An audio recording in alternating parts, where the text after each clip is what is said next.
अस्सलाम वालेकुम नाज़रीन, JN न्यूज़ HD के साथ मैं हूं नाइला भट्टी। नजर डालते हैं आज की अहम खबरों पर।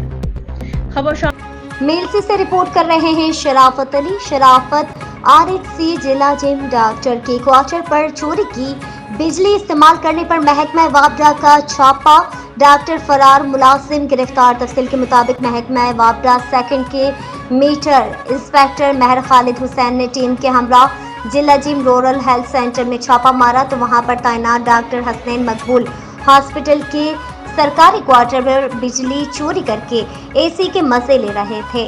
वापडा की टीम देखते ही फरार हो गए, लेकिन वापडा टीम ने पुलिस को बुलाकर मौके पर मौजूद मुलाजिम मोहम्मद मोहसिन नायब कासिफ को गिरफ्तार करवाकर कार्रवाई शुरू कर दी है। ज़राए के मुताबिक डॉक्टर हसनैन को बचाने के लिए मकामी सियासतदान मुतहर्रिक हो गए और वापडा टीम पर दबाव डालना शुरू कर दिया है।